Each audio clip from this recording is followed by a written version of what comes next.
coordinator at Nibras Research Academy, which is an academy which teaches meta-analysis to the end.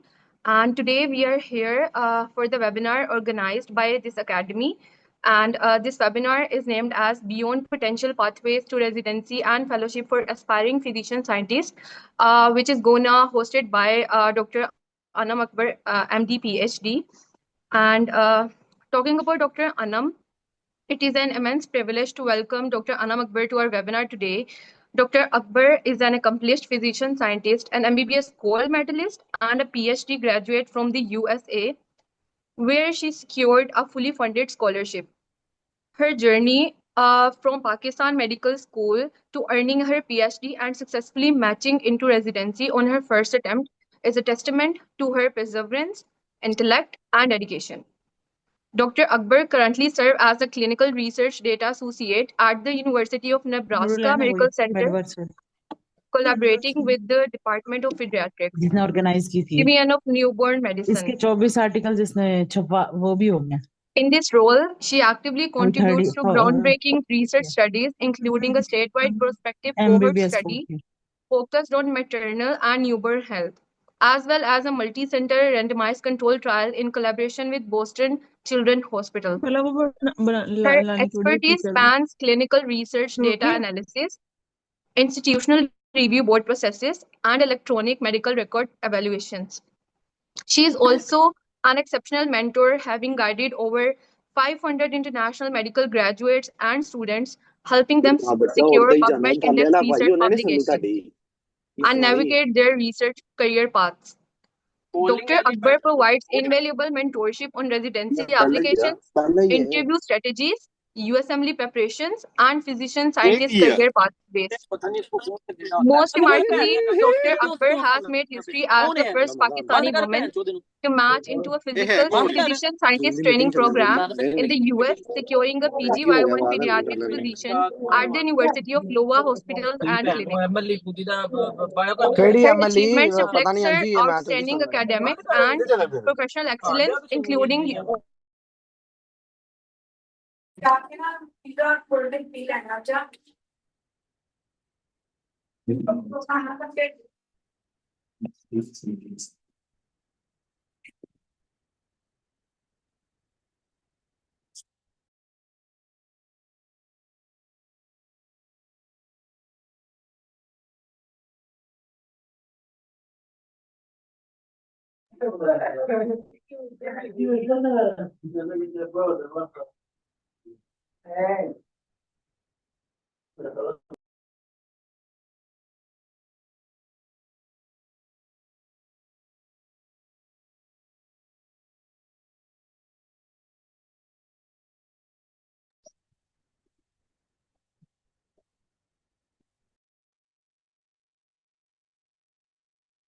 No, I think we lost you.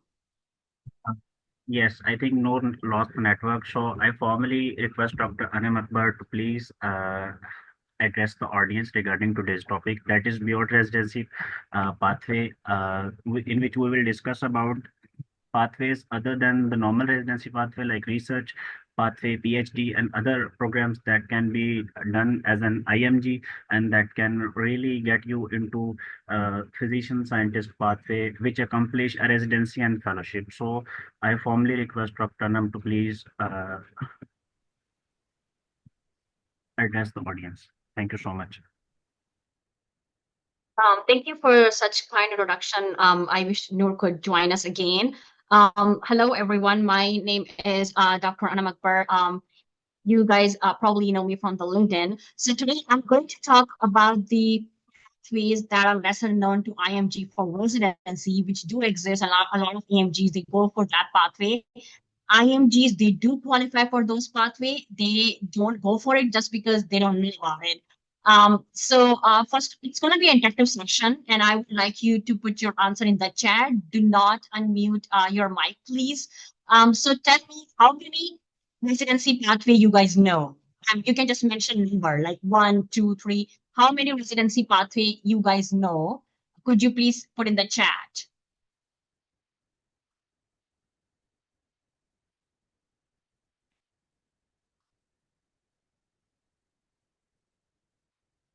Oh, someone just mentioned 0. Okay. Okay. Okay, it says from 0 to 2, 1 and 2. Okay. Yeah, so that's typically common residency pathway. So let me tell you what do I mean by residency pathway. So when I said residency pathway, I meant you probably heard people talking about got match into categorical residency, got match into preliminary residency, right? So that, how do you know which pathway you should apply for, which one is for you? So basically, in categorical residency pathway, like suppose if you are going for pediatrics, that's like a 3-year for 3-year training. So this is like a 3-year position. Preliminary pathway, suppose if you are applying for pediatric residency training and you don't get into categorical pathway, but you get into preliminary pathway, it's only a 1-year position, which implies that for getting to PGY2 and PGY3, you need to again apply and you need to find a position. So this program, particularly this hospital that you got matched, is only giving you position for 1 year. It's not actually giving you further positions in that program. So that's one of the things with the categorical pathway. Preliminary pathway, like I just mentioned that you need to apply for PGY2 and PGY3. Specialty preliminary pathway is kind of requirement. For example, if someone is going for neurosurgery residency, they have to do general surgery as a preliminary for 1 year. Someone is going for intervention cardiology, intervention radiology, they have to go for 1 year of internal medicine, and then they go for a intervention radiology residency. So these are the two common pathway people know. But today I'm here to talk about the pathway which integrate research. And this is for the people who are really interested in research, and research is not for them a ladder to get into residency. They want to continue doing research. They want to particularly go for a faculty position. They want to practice as a clinician and they want to be a scientist. In the future, they want to have their own students, maybe PhD students, or just like, they want to be investigator. So the next question would come, well, in the past, they didn't go for any of these pathways. They do categorical and preliminary and they get a faculty position. So I would say the time has changed. And people like me, we are going to give a very hard time to those people who haven't gone through this pathway when they are going for a faculty position. Because this PhD pathway, this START pathway, IRR pathway that I'm going to talk about, these pathway came into the system a while ago, I would say a decade ago or something. Obviously, EMGs were here, they knew more about it, they started applying for it. And IMGs now, like since I am also an IMG and I applied to this pathway, I got into this pathway. So now people like me, people like us, we are going to give a hard time for those people who hasn't gone through extensive training of research, core and core, I would say like a mentorship training. We're going to give a hard time to those people when they apply for faculty positions. So times has changed, and next 5 or 6 years is going to change further. So let me tell you what this different pathway that we have. First of all, there are so many other pathway of residency, like global health sciences pathway that include the global health perspective of training. But I'm not going to talk about that. I'm going to talk about pathway that include the research, particularly if you are interested in academic medicines. So the common pathway are pathway, which is called stimulating access to research residency. Second pathway is called RIR, which is Research Integrated Residency. And third pathway is called Physician Scientist Training Pathway. And fourth pathway is called Physician Scientist Development Program. Now these pathways are different. How do you know which one you should go for? Because that's our second most common question. So let me tell you about the STAR pathway. So STAR pathway is basically NIH funded mostly. So if you are a visa requiring person, you might not be eligible for that one. Because for NIH, you need to be a US citizen. But I know there are a lot of IMGs who are US citizen. So you do still are eligible to apply to STAR pathway. How is it different than categorical pathway? Because that would be the next question. How does the categorical program different from the STAR pathway? So categorical program is different than STAR pathway because in categorical program, you don't get protected time for research. It's like you barely are allowed to do anything outside your clinical. I know people do research in residency as well, but those research would be either a paper or two or maybe 1 or 2 abstract, but you don't get protected time. You don't get to travel a lot for the conferences. However, in a STAR pathway, you get an extra 1 year of training. So that's like if internal medicine is for 3 years, it's going to be for 4 years. 4 year residency, the last year of residency, you will do 20% clinical and 80% of the research. So this is how it's different than the categorical pathway. A little bit longer, but then it train you for research. Who should go for a STAR pathway? People who did not have extensive research experience, they can go for a STAR pathway and they can get a very extensive research experience during residency. Now, what do I mean by research experience? Because that's the most common question I get from people.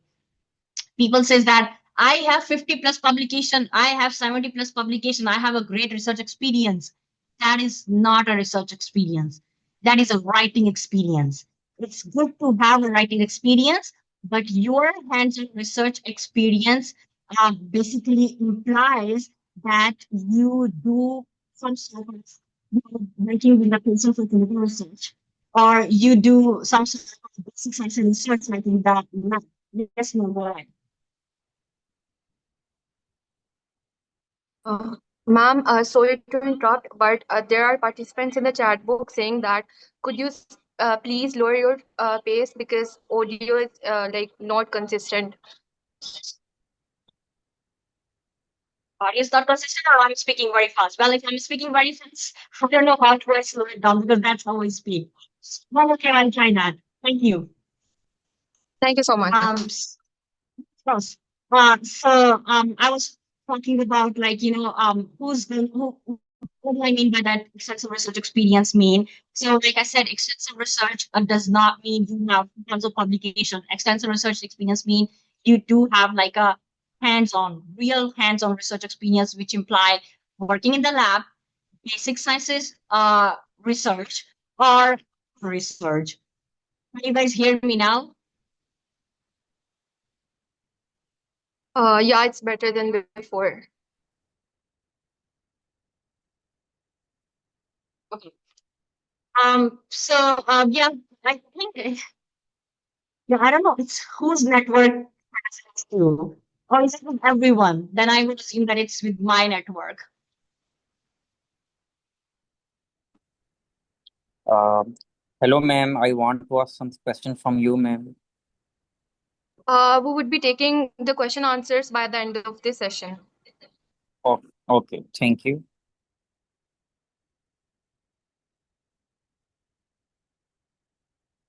Okay.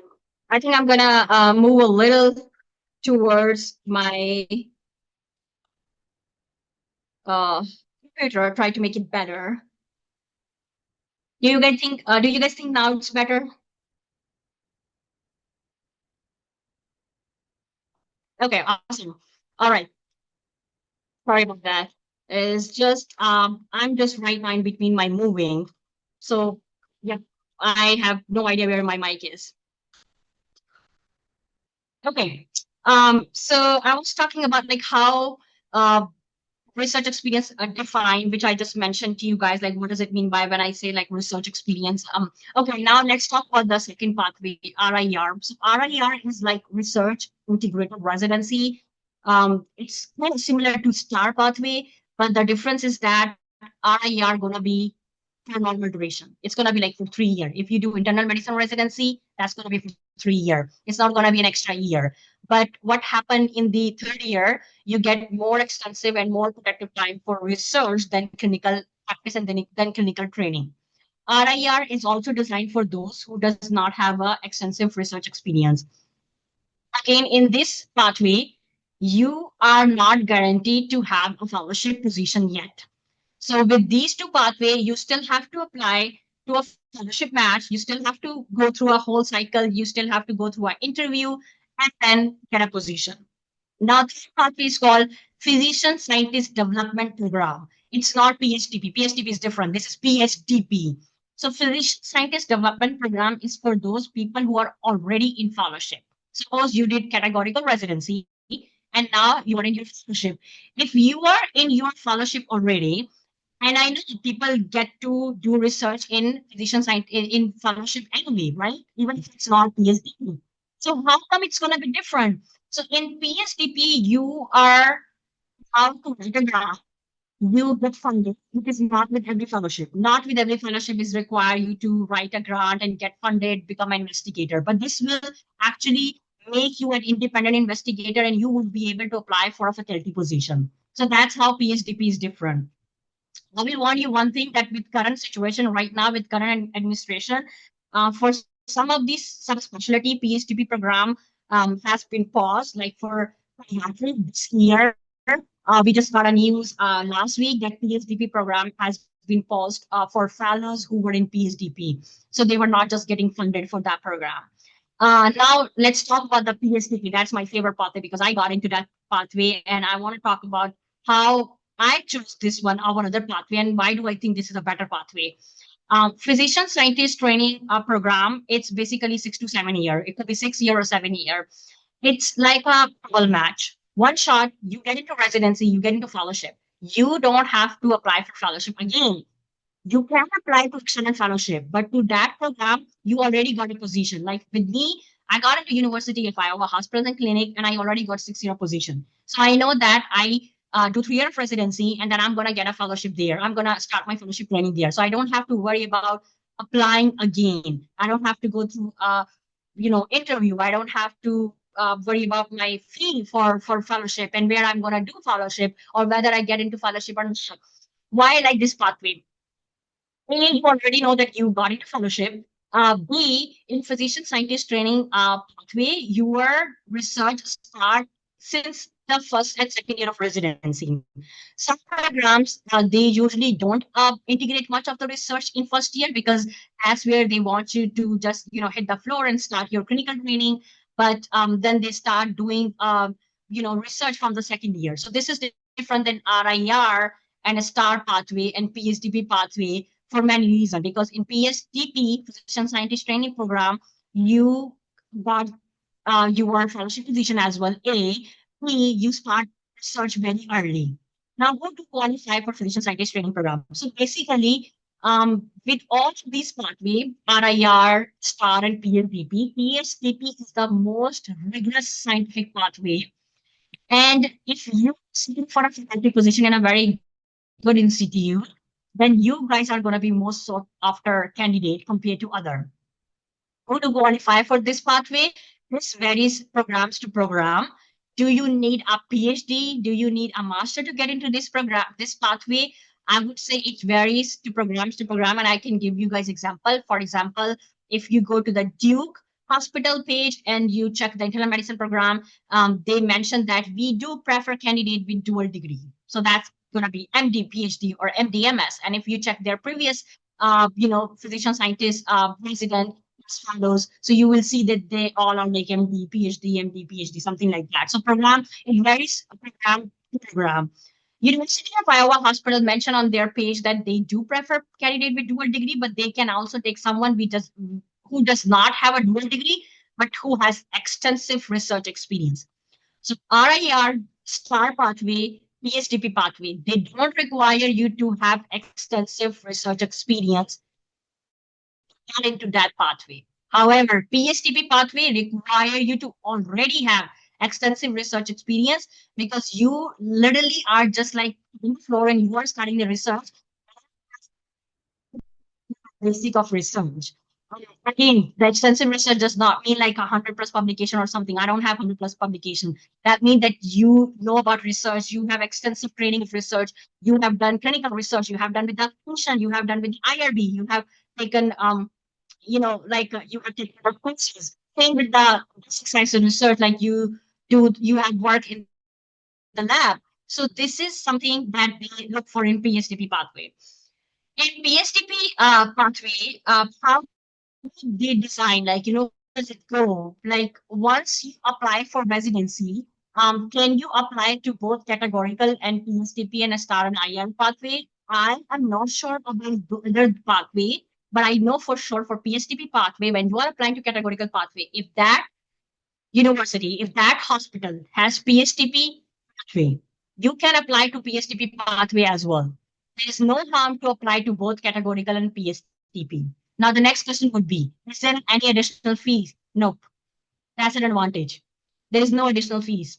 And is there any harm? No, there is no harm. You can apply to both categorical. If you have doubt that, I might not be able to get into PSTP, so then apply to categorical as well. So this is like one of the second thing about PSTP. Third thing about the PSTP is considered, I would say, extremely competitive than categorical because there are very few programs in the US. For pediatric, there are only 22 PSTP residency program in US, and in each program they only accept one or two candidates. So now you guys can imagine how competitive it is.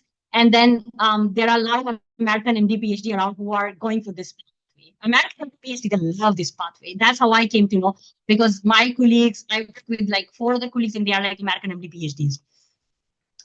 So that's what I think about the PSTP pathway. Next thing I would like to talk about, like in PSTP pathway, how your curriculum go and how the interview process go. Do you have to decide which subspecialty you want to go for? It varies programs to program. UT Southwest Internal Medicine that asks you to identify your subspecialty before you start your residency. So that means you must know what you want to do your subspecialty in. Same with the Duke. Duke wants you to identify your subspecialty before you start your residency. You should know what subspecialty you're gonna go for. Now the question comes, what if I have doubt? What if I'm interested in two subspecialty and I want to explore in residency to find out more which one I like most, right? I would say there are programs like in my case, University of Iowa for pediatric PSTP. They asked me to tell them top subspecialty, and then why they ask you to do that? Basically, they ask you to do that because they wanna put those faculty in interview panel, and they can interview with you and find out your research interests, and they can basically tell you whether there are some mentor available to mentoring you for that specialty or not. So that's how things go in some programs. Some programs want you to identify your subspecialty before even they finalize a match result because they want to find out that do they have mentor for that subspecialty to mentor you. Do they have like subspecialty fellowship position for that subspecialty or not? So this varies by programs to program, and again you have to find that you have to go and look into the program. That's where you will do that.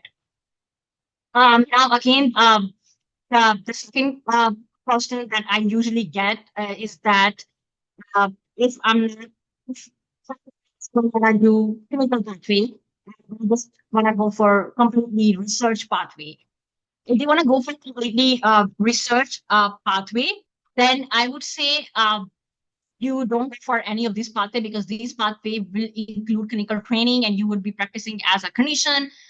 In that case, you will have to go for like either graduate degree. So graduate degree, I think on graduate degree, I have talked multiple times about this thing that graduate degree could be PhD and a master degree. It's not only MPH, but then you have to make a very informed decision which one you're gonna go for. Either if you are going for a master, what could be the postgraduate market looks like, job market looks like? Because most of the time it's like people just go for MPH. Later they find out that, oh, this is not what I thought. I thought I'm gonna do MPH and I would be able to 6 figures salary and all, which is not true.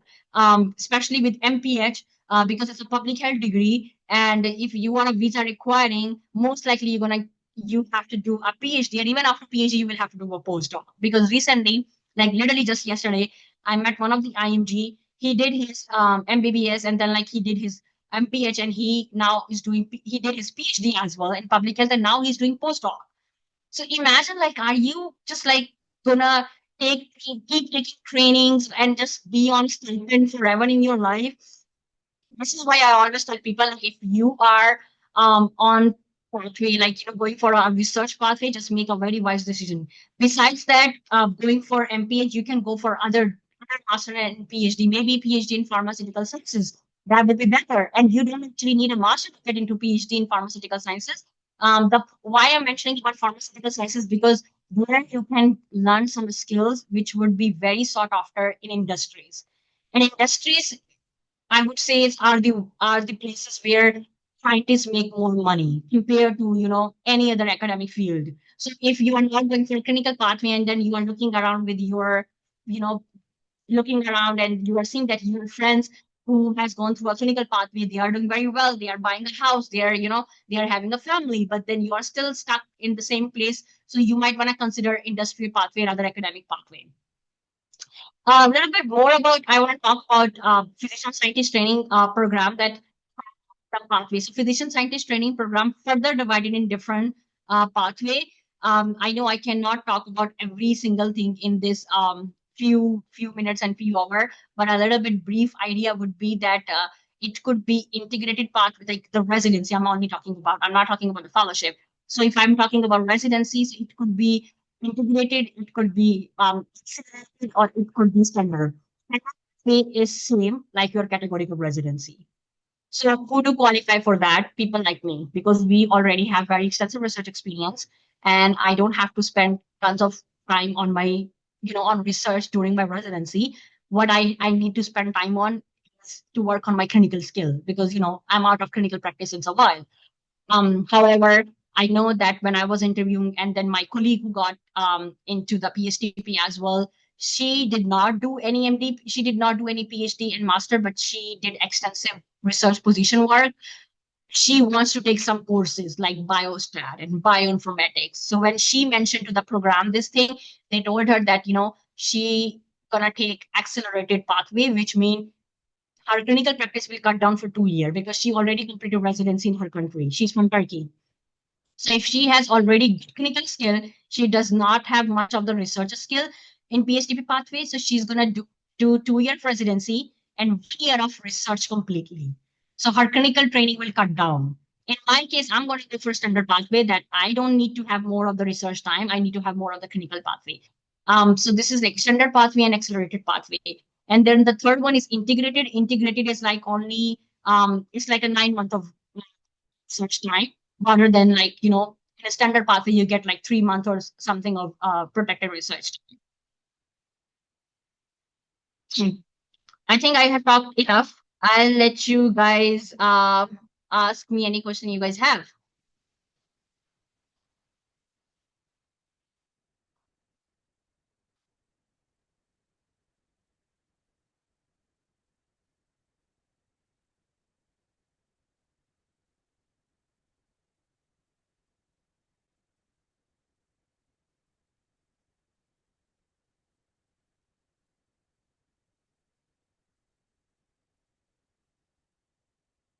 Yeah, I think it's Dua, right? Dua, go ahead.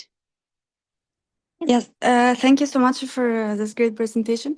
I'm very interested in the BSTP programs. I am having an extensive research experience as a postdoc, but however, I'm staying 2 more years in my postdoc position. I secured a foundation funding, like outside funding. So as just my main concern is that now I'm more than 5 years out of year of graduation, and I will apply next year, so it will be more than 6 years. So do you think do they care about the year of graduation for the BSTP programs? So I will ask you one question before I answer your query. What you were doing in those 5 year and 6 year? So I worked in my home country for 2 years as a clinician, and here I've been doing research for more than 2 years, and I will stay for more than 2 years. I mean, for 2 years more, so it will be 4.5 years of research. So you got my answer. This is one of the questions you did before that. Can you hear me properly? Because I really want to answer your query. Yeah, just the voice is a little bit muffled, but I think I can hear you. Yeah. So I was saying that you got the answer because you were constantly active. You were practice clinically and you are doing research. So this is Yeah. what make a difference. I would say don't fret much about year of graduation. One thing I would like to mention that if you are over 5 year of graduation, you should take your step three before applying. This is what I did. I was initially going for 2024 math cycle, but then I was told by my mentor that you should take step three before you should apply because you want to put your best foot forward. So I would say take step 3 as well before applying, and you should be good to go.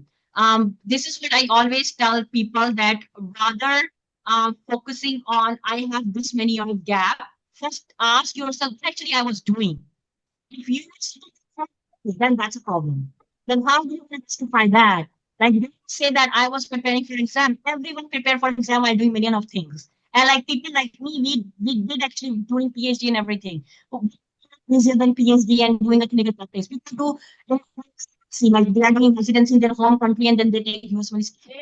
So stop saying that preparing for my, and that's why I had this gap, or I was taking care of my family until unless you had something very extraordinary circumstances. So I think the answer of your question would be you would be fine.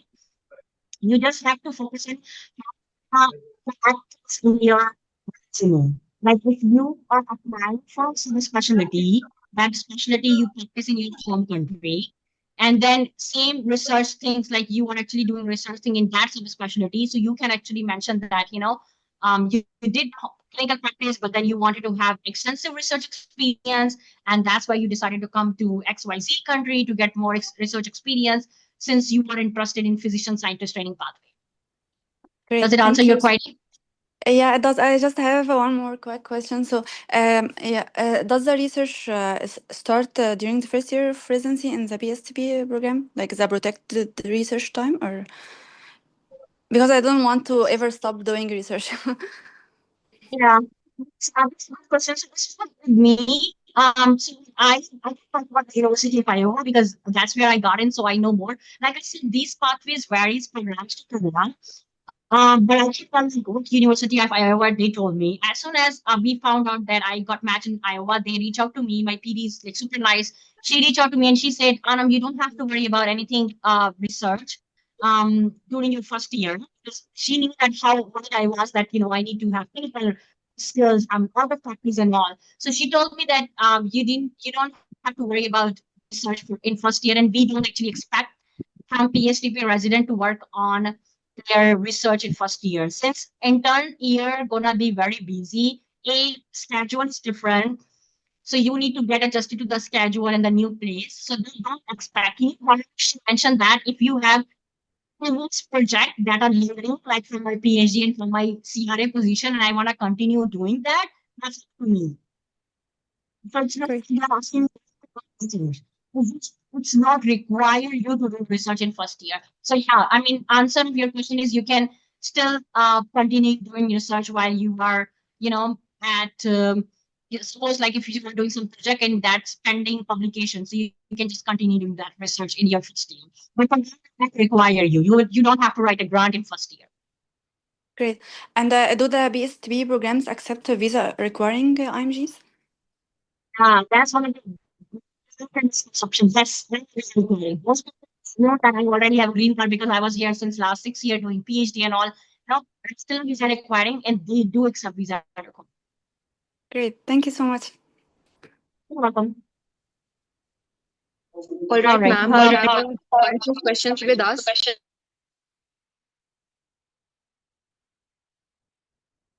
All right. So the first question is that is there any chance to work as physician scientist for any US institution as a remote job? No, so, it's very rare because I mean, how would you do that? Your clinical research study require you to enroll subject, work with IRB and enroll subject. How you gonna enroll subject? You meet patients. You go to the floor. Like I deal with kiddo every single day. I deal with newborn babies. So I go on the floor. I talk to the mom and I tell them, I wanna, just like I wanna enroll this baby in my study. Would you be okay? If I tell you more about our study, how are you gonna do that thing in remotely? So I think answer is no. Same with basic sciences research. If you are working in the lab, you are working with cells, mice, and animal model, how would you do that? So answer is no. All right. So we have a question that in terms of relaxed or hectic, is this pathway more hectic, or what about the work-life balance? Since I haven't gone through this pathway yet, I cannot talk about work-life balance. But I can tell you one thing: this word is very misleading. There is nothing work-life work-life balance in medicine. There is nothing like that. Even in PhD, people used to talk about work-life balance. No, it's just you have to make your priority. Sometime you're gonna have to focus on your family. And I know a lot of people, they do take a break, parental break, during their PhD as well, and residency. Residency also allow like 6 weeks or something. So I think it's about the priority. There is nothing like work-life balance in anything. All right. So can you share some quick tips about applying for PhD 5 year after MBBS? Can we find a PhD sport without a mentor? Yep, I did find it. So this is another misconception that you need to have a mentor to apply for PhD, which is not true. Some programs will require you, but most of the biological sciences, biomedical sciences, medical sciences programs, they will not require you to identify mentor way ahead of time. I can talk from my own experience in 2 different programs. In first program, they did not require me to identify a mentor.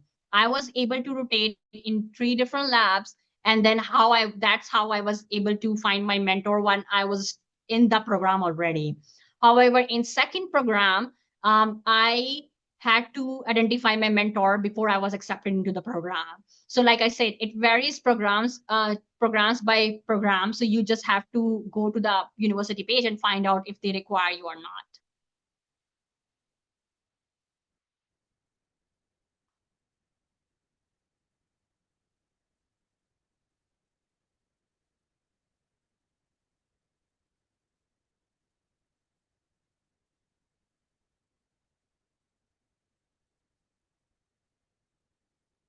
I think we lost Noor again. Okay, who else has a question?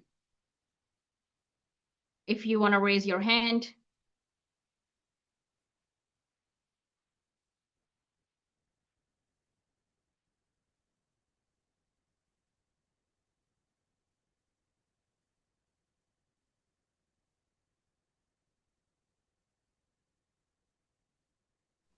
All right, ma'am. Sorry for the connectivity issue.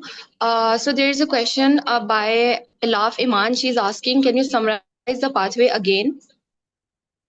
Yeah, sure. Again, let me know if I'm not, and I apologize for the mic thing. Like I said, my apartment is completely upside down. I'm just moving in the next few days.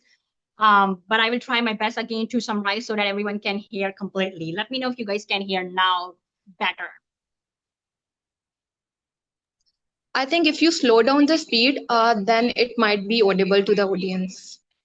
Well, that's the problem. That's the next problem. I'll try my best. Okay. So the pathway is RIR. It's capital R, small I, and then capital R. It's called Research Integrated Residency. Now, question is, do all subspecialty offer RIR? Do all programs offer RIR? May or may not. You have to search. Not all program offer PSTP. So RIR is like internal medicine, 3 year of residency, same 3 year of residency. The only difference is that in your 3rd year, you will get more protective time for research. In categorical, you get like 3 months maximum for research, and that would be like I would say in pieces. But here you might get 6 to 9 months, depend on the program. Second is STAR pathway, which is stimulated access to research in residency. It's not STAR, which is different pathway. This is STARR. So how this is different? For example, if internal medicine residency is for 3 year, STAR is for 4 year, and then 1 year extra that you get, you do 80% of the research and 20% of the clinical training. The third one is physician scientist development program, and that is PSDP. PSDP is also for some people who are interested in research and wanna go for academic medicine, be a faculty in a hospital. PSDP is for the people who has already started fellowship, and now they realize that, oh shoot, I'm too late because I did not do residency in any of these advanced pathway. Well, you are not too late. You can go for a fellowship in PSDP program. Do all programs offer PSDP? May or may not. You have to go and check. There are very few. Like I said, these programs are not offered in most of the program. Like I know PSDP is like pretty competitive and very few programs. PSTP, I already talked to you about. It's like a dual match, aka residency plus fellowship. You apply once only, you get into residency and fellowship. So you know for sure that this is where I got into fellowship and I'm going to do a fellowship. So you have a guaranteed position to fellowship. All right, ma'am. So we also have a question that can you get into PTSP program in the fields like molecular biology and bioinformatics? What do you mean by that, PSTP in molecular biology and bioinformatics? Because PSTP is like a clinical plus research training. You can do research in whatever you want. Like you can do research in molecular biology, like on the basic sciences research side. This is what happened to me. When they reach out to me, I had multiple interview with the faculty because I was looking that whether they have a mentor for me or not, because I was very picky. So they asked me this question, like they were sending me, okay, these are the mentor, they are looking for mentees. And most of them were doing basic sciences research. I told them straightforwardly, I'm not going to do basic sciences research. I think that would be molecular biology. It would be molecular biology. It could be biochemistry. You know, you never know. It could be genetic work as well. So these are just discipline. These are not the specialty. But you can do something related to peds in molecular biology. Like my first program was, I was looking at the pathway which is highly activated in medulloblastoma. But you see, my disease model was medulloblastoma, so my subspecialty was peds. But then my, I would say my discipline was molecular biology because we were targeting this pathway. Similarly, it could be genetics, it could be biochemistry. So yeah, I would say it when it's come to the research side, you can do whether you want to do basic sciences or clinical. I have a personal preference of doing clinical research because I did both, and I found that I like more clinical research rather working in the lab and doing Western blot and PCR and working with the animal model. All right, ma'am. So there's a question from Mohit Ahmed. He's a fresh medical graduate interested in PhD in neuroscience in the USA. And he's saying that he doesn't have research experience and publications while he plans for work on this. And is there any possibility that he can secure admission during house job with less research experience? So I would say like go and check my previous post where I mentioned like how I got into PhD. I did not have any research experience. I always say this thing, if you already have a research experience, why would you go for another training? PhD is extensive training. It trains you to be a researcher. So if you already have a research experience, why would you go for a training, right? So don't worry about that, not having a research experience. I had no research experience. I had no publication compared to, I would say, at this time, I would say most medical students, they have like a lot of writing experience. I did not even have a writing experience. I just joined UNMC for my PhD straight out of the hospital. I was continuously practicing as a clinician. I had to take GRE, and that I took while I was working there. And then I got into PhD. All right, ma'am. So there's a question that is this pathway for MBBS graduate, or do we have to do any additional degree for this pathway? So I already told you about that. Like for RIR, for STAR pathway, for PhD pathway, only one degree should be enough. If you have mastered, that will be an advantage. For PSTP pathway, it varies programs to program. I know some programs prefer MD PhD because they are really looking for leaders and probably like a professor later on, like someone who could join as a professor and have his or her own lab and his or her own PhD student or something like that. But again, I would say go and check the program because not our program requires that. They usually mention we do prefer dual degree medical graduate like MD, PhD, and MD, MS, but then they may take someone with extensive research experience who does not have a proper degree. Because I know someone who got into PSTP and she had a 3 year of postdoc research position work in US. She did not have any degree, but then, PSTP still required her to take some courses during her training, and she was open for that. All right. So there's a very basic question by Lishba. What things I should do as a medical student to get into research? So as a medical student, I would say like you can do more like a writing research experience.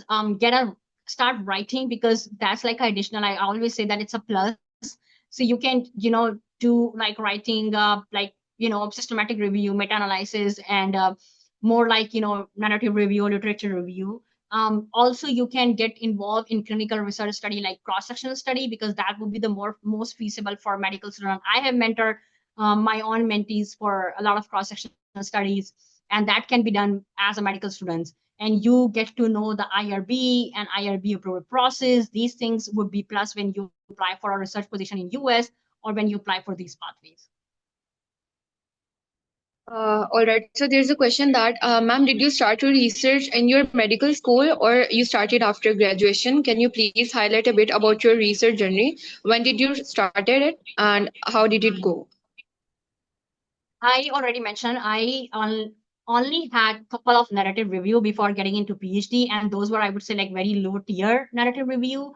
I would say as a beginner that someone writes. I had no research before getting into PhD. My research journey only started during PhD. And if you guys look me up on Google, I guess I never count, but I would say around 45 something publication. I never cared about number of publication. And this is one of the basic misconception to a lot of IMGs. They think they need to have 100 of publication, but I know my research. I know research like back of my hand. When I read paper, when I read manuscript, like I know whether it's written by ChatGPT, and I can also, it's not a bragging about or something. It's just like telling you guys that how extensive PhD program is. I never use any plagiarism software. My eyes know that. My mentees can vouch for it that I have mentored 500 mentees and we got like so many publications together. Never ever I have used any plagiarism software because when I read it, I know if it's copy pasted and I know if it's written by AI or something like that. So we are trained in that way. And my mentor never used any plagiarism software, and that's how I was trained. All right. So we have a question by Faisal.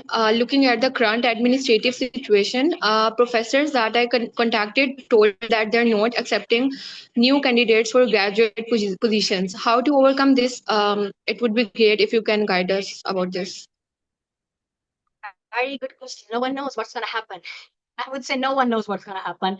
I think things are very uncertain. People don't know about the visa situation as well. I think I'm not someone like who's in politics, so I don't know what's going to happen. And I think no one can answer you this question about what's going to happen, how to overcome this situation. I would only say like just be patient. Specifically, this year was really hard for my mentees who were applying for public health because public health is something which mostly rely on the national funding, and national funding was under scrutiny this year. Keep reaching out to mentor. I would say it's not only about this year. This is very common that mentors sometimes they don't have funding and they will tell you that they don't. When I was going for my second PhD program, I remember that I reached out to like 10 or 15 something mentors and they told me that they did not have funding. So this is pretty common. So don't just like think that it is because of the current situation.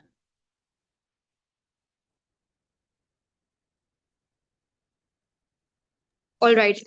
So, ma'am, how did you get an offer for a fully funded program by just being an MBBS graduate?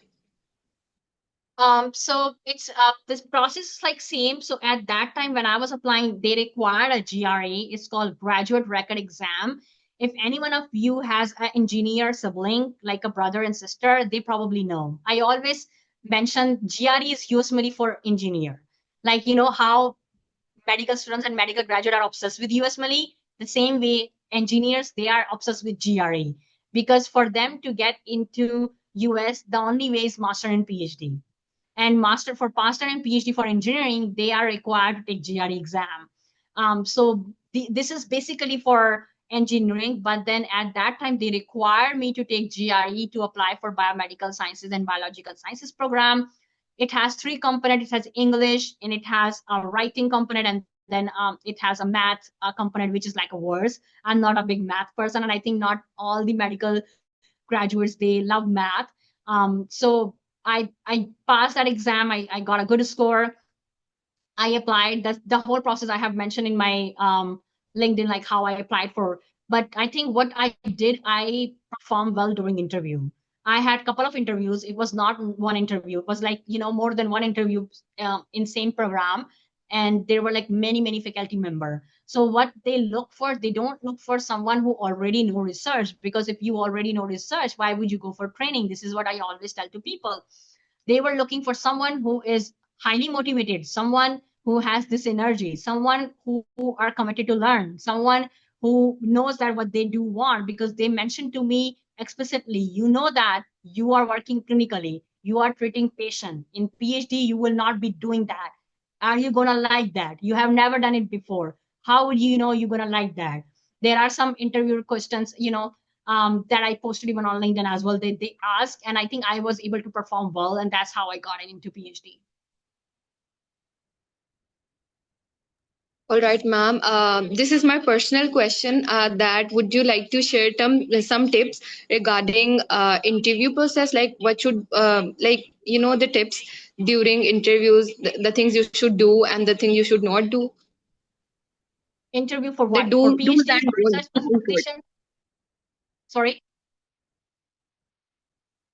I said the do's and don'ts during the interview. Yeah, that's a good question. But I would like to ask, interviews for what? For PhD, for postdoc, or for residency? What are you talking about? For residency, for sure. Okay, for residency. Oh, very good question. Yeah, I just realized that I never mentioned my residency interview experience over LinkedIn. Guess I did not have time. So okay, this will be the first time I'm talking about my residency interview experience. One, prepare. Search the program. You should know the faculty.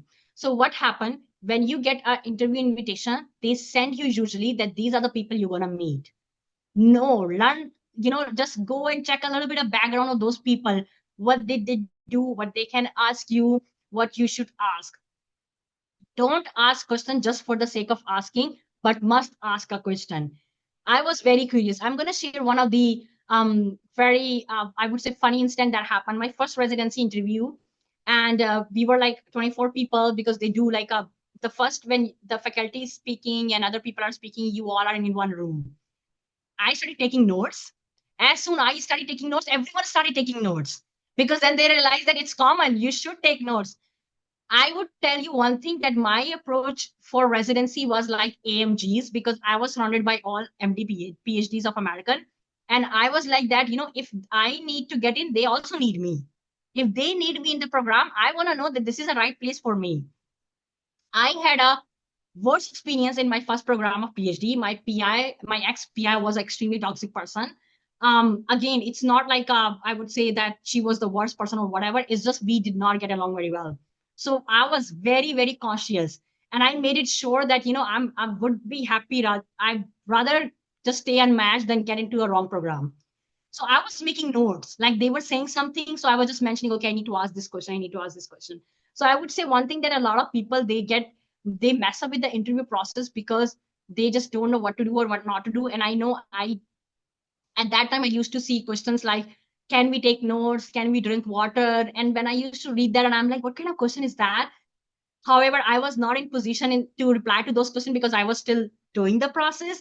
And I knew myself that I'm going to just go with the flow. If they are assessing me, I'm also assessing them. So like I said, when I started taking notes, everyone started taking notes, including AMGs. They realized that, okay, this should we do. So take notes.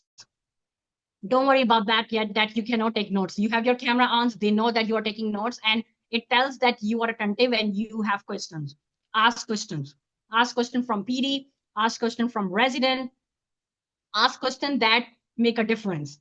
Like with me, I asked them this question: is your program competitive or collaborative? Competitive means people compete with each other. And I was like, I cannot work with those people. Excuse me.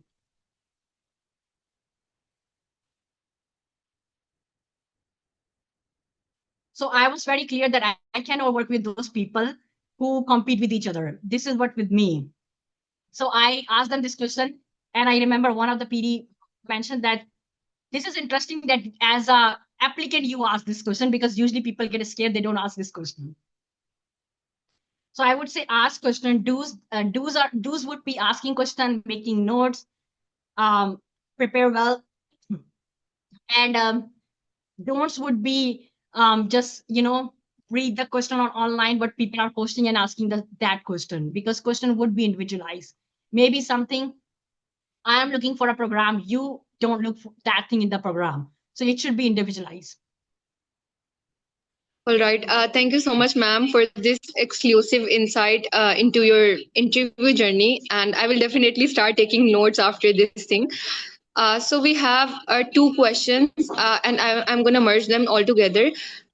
First one is that can you please specify the path to public health, MPH, MSPH? And the second one is that is it mandatory to give GRE exams for PSTP? No, for PSTP, you don't need GRE. GRE, I was talking about for PhD. For PhD and master, some program would ask you, not for master, I would say for mostly for PhD, they will ask you to take GRE, but it varies programs to program. Not all programs will ask you to GRE. And funny thing is that when I got into UNMC, next year they canceled the GRE, that they made it optional. I was so sad because I had to take GRE. And that was a very painful process to take a GRE. But once I got it next year, PD told me that, oh, we just like made it optional. So, yep, it varies programs to program. So you have to check. All right. Other So question there. was MPH pathway, right? I think MPH pathway is same like a master pathway. Stop making MPH sound like it's something very different. It's just a master. Master in public health, master in bioinformatics, master in biostatics, master in biochemistry, master in genetics. It's just a master. Stop. I would say stop. IMGs need to stop making MPH sound like this is like something out of this world. No, all the requirements are same. You do the same thing, you apply, then you get in, you do interviews, and then you get into the program. Everything is similar.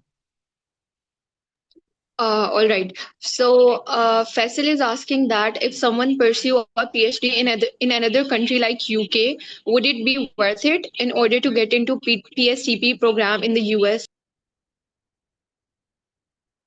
I would say that's the question.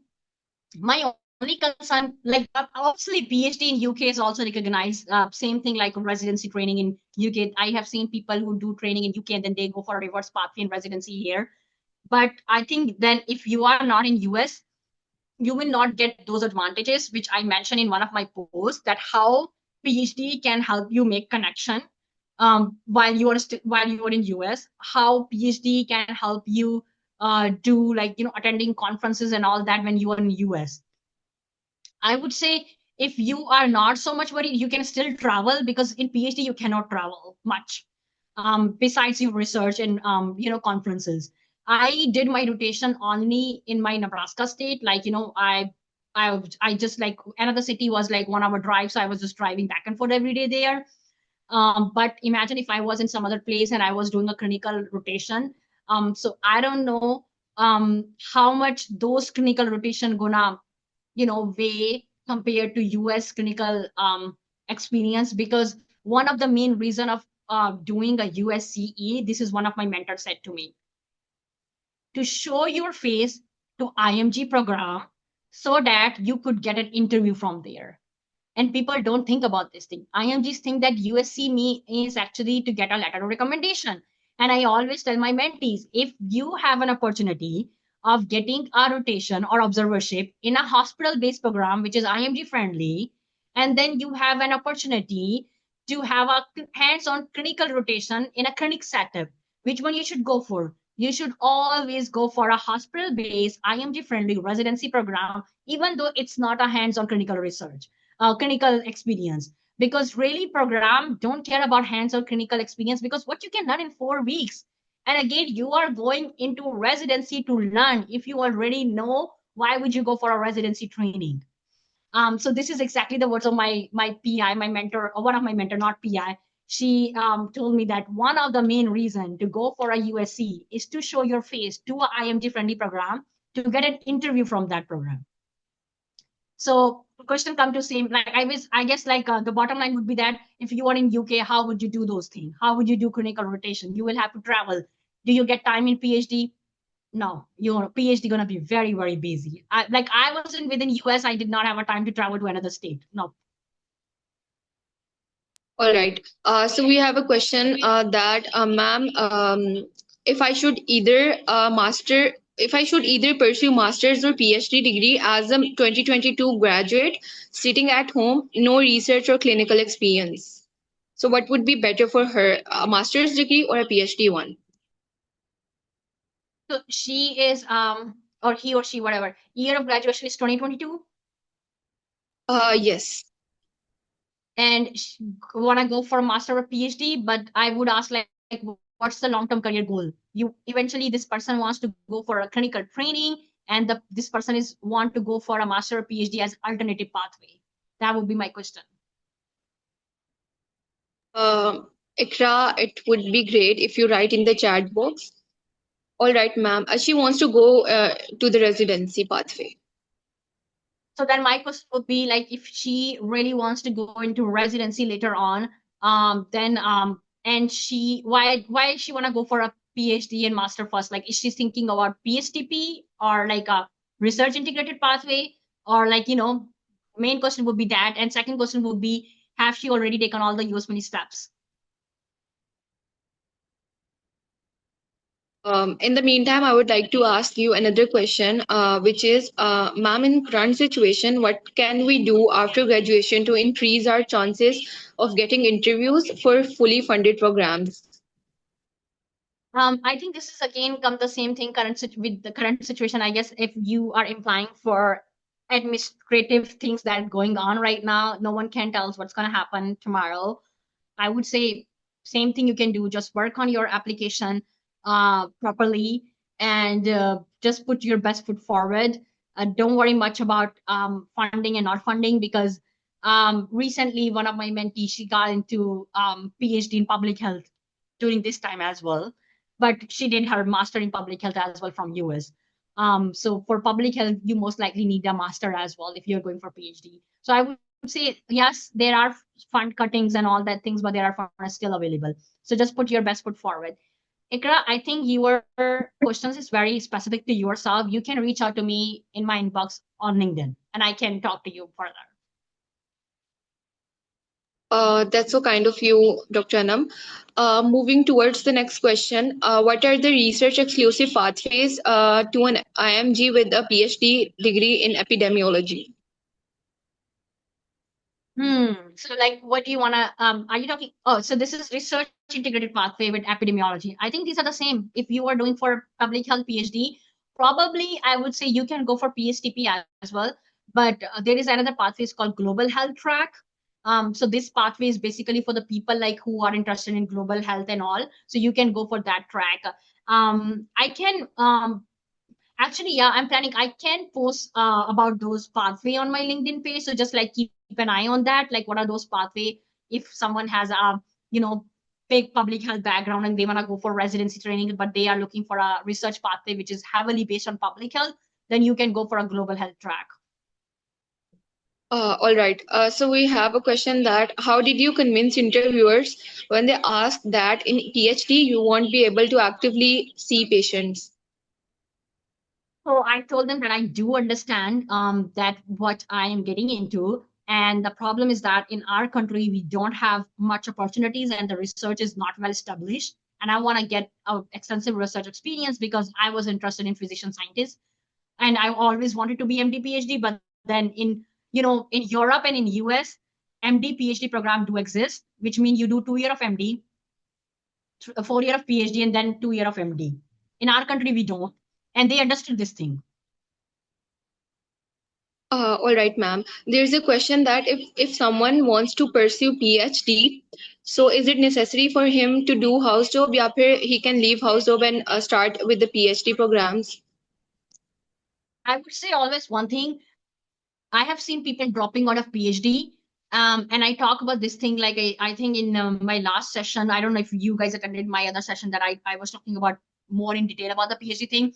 So in PhD, what happened? You do initially 2 years of heavily courses thing, and then you have to take a exam. It's called comprehensive exam, where you write a grant and you have to defend. It's like a mini defend. Once you pass that, you become a candidate. So there is a difference between PhD student and PhD candidate. And you would see people have mentioned in their intro in the LinkedIn, PhD student versus PhD candidate. candidate are the one who has passed those qualifying exam, which means now they are in. They will definitely get a PhD as long as they complete their project and defend it do a final defense. However, there are people who are not able to pass that exam, or there are people who after sometime for some reason they realize they don't want to continue. So after 2 years, what do? They just like drop out of a PhD, they get a master degree, and they exit out. So I would say, considering all of these things, have something you could fall back on. Doing a house job, I always tell my mentees, always do a house job. The reason I'm saying that, because once you do a house job, at least you have a one pathway secure for yourself. So if things go in south, so you can just do FCPS and can start training your home country. So I also did. I actually passed FCPS part 1 as well. So I would say have something other option available to you, because you never know what's going to happen in PhD.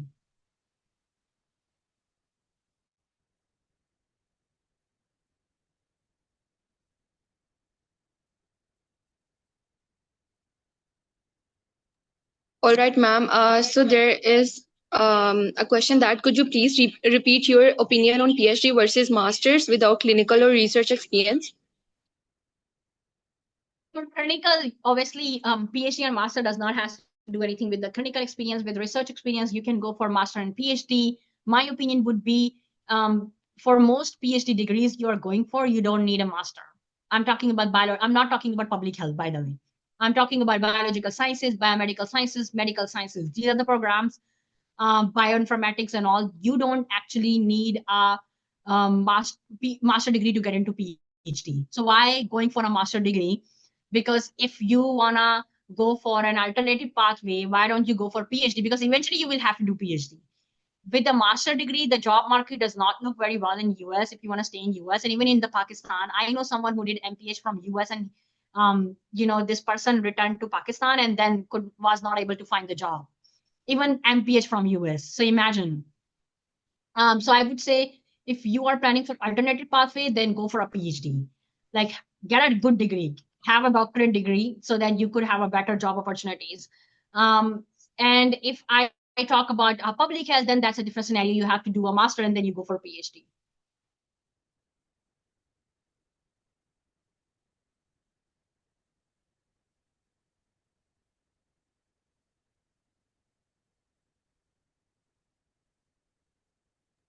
All right. Thank you so much for that. Ma'am, we have a question that if someone wants to contact you later for any guidance about the pathways or interview tips, where could we contact you? You guys can reach out to me on my LinkedIn, but I will warn you guys that I'm moving out this month, and then I have my convocation next week and a conference to attend, and a mentees conference.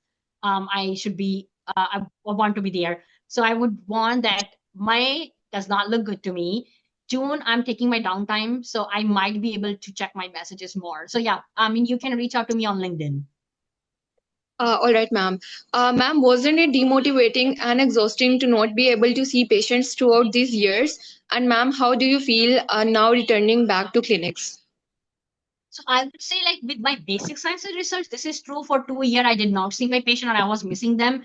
And that was one of the reasons I switched my program, PhD program, and I started doing clinical research. In clinical research, I was able to interact with patients. Like, I work now every day on patient floor. I talk to the patient, I go with them. It's just like I'm not treating them, I'm not prescribing them medicine or diagnosing them, but I'm still touching patient, because part of my research require me to examine the baby. So I just hold the baby and do the complete exam to get some measurements. So I would say that's one of the reasons I always tell people that if you're going for a PhD, master, or research, you should know what you want to do. Whether you want to do, cell work, PCR, Western blot in the lab, working with the mice, or you want to do clinical research. In clinical research, you would be able to talk with patient, interact with patient, which I enjoy most. So I would say that was one of the reasons that I switched, because I was missing my patient time, interacted with patient time during my basic science and research period.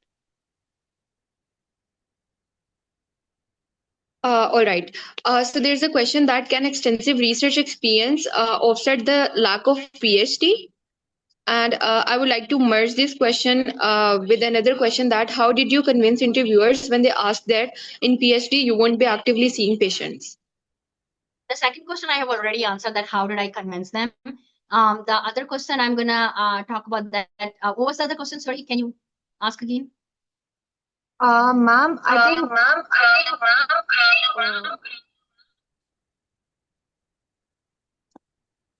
can extensive research experience offset the lack of PhD? Very good question. I don't think so because PhD is a degree and it's a training. So you get to take a lot of courses. It's not only, I mean, obviously you have part of PhD is a research experience, I would say. Let me just simplify it. A part of PhD is having extensive research experience. Having an extensive research experience is having a extensive research experience. A, it's not a degree. B, you don't get to take a lot of courses, which is very, very helpful. And C, in research experience, when you go for a postdoc research position and a clinical coordinator or CRC or whatever position, you don't get extensive mentorship. You don't get trained. It's like a more like a working, you are just working. But in PhD, let me tell you one thing. I had to take one of the courses where they only taught us how to give a presentation and how to prepare a presentation, how to make a presentation. Because it's so easy to tell when people who create a presentation and their presentation looks different when the people with the PhD who create their presentation. So this is how extensive PhD training is.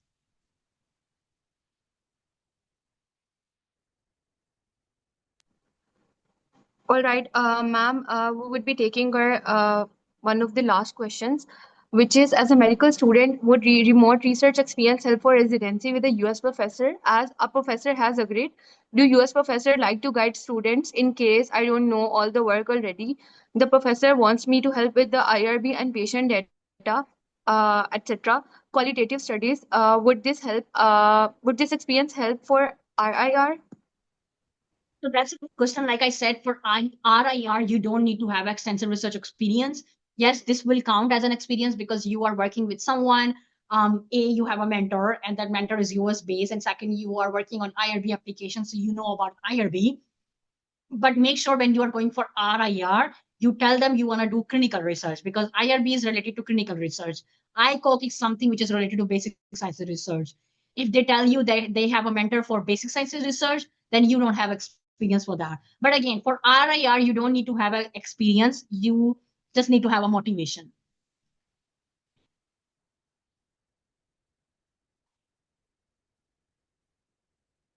All right, ma'am. I think we are done for the day. I just want to extend my heartfelt gratitude to you, ma'am, for sharing your expertise in this and inspired journey with us.